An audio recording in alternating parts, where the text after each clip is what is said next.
rescue, revamp, create. The art of drum synthesis. The new course is available at Letsynthesize Academy.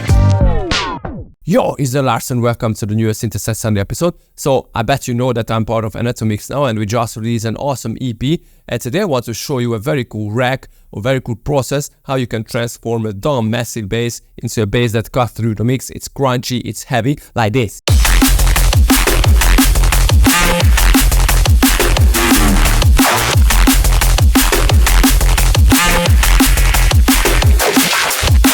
If you want to dig deep into drum bass knowledge, click here. I have an awesome academy. And also if you want to grab this sound, this bass sound, check my Patreon with tons of other awesome stuff. But right now we can jump into it, can't we?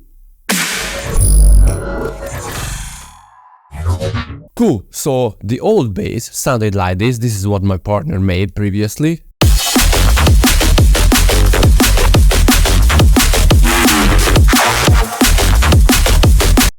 And I also put the fills and other elements around the main bass, and we agreed in that this is not a good bass, so I replaced to this one.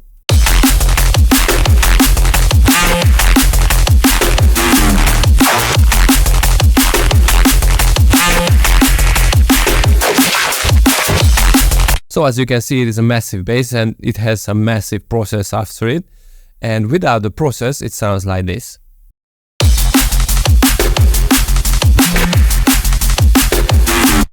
By the way, quick tip, if you click on key and select channel 2, hit 1 or any other key, on the other one the same key, and if one of them is muted and the other one is active, you just hit 1 on your keyboard and you can switch between the channels. It is really good for referencing, so something like this.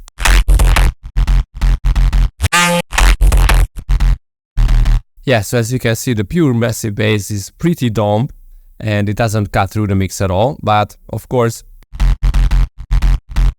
it is a good starting point. So let's see.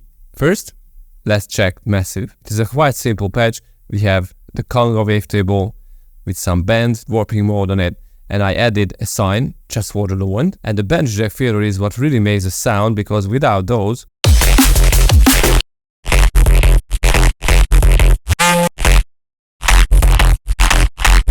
it focuses on the mids very well. Also the sine shaper and the clip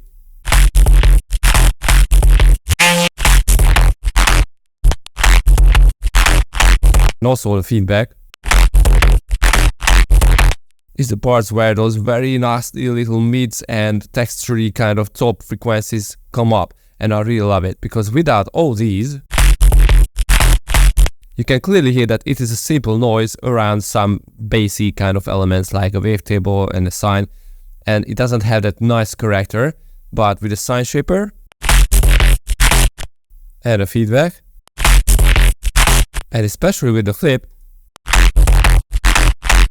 they all come together and they all process together. I mean the noise and the other elements, so the wavetable, conga wavetable and the sine, especially with the bend jack filtered version of them, it's just crazy good, and all the other elements are just minor things. For example, the classic tube, the small reverb,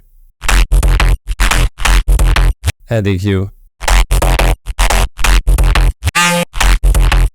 Yeah, so basically this is the sound, but as you heard, without the actual process, it still sounds dumb.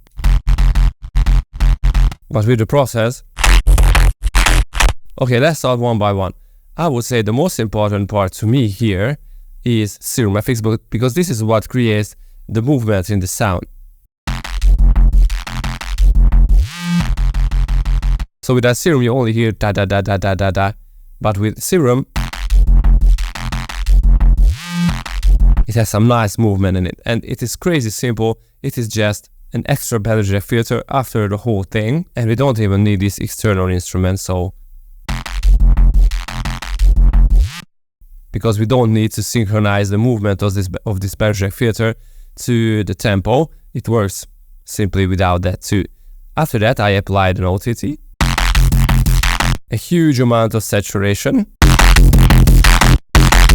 and an extra overdrive. And here is a 3-band split rack that I made, and as you can see I used multi-band dynamics to split up the frequencies into 2 bands. And on the middle band I use an overdrive, the bottom is empty, and on the top I use an amp. The drive is around 30%, some frequency shifting and some EQing to have a very nice crunchy top end. So without this,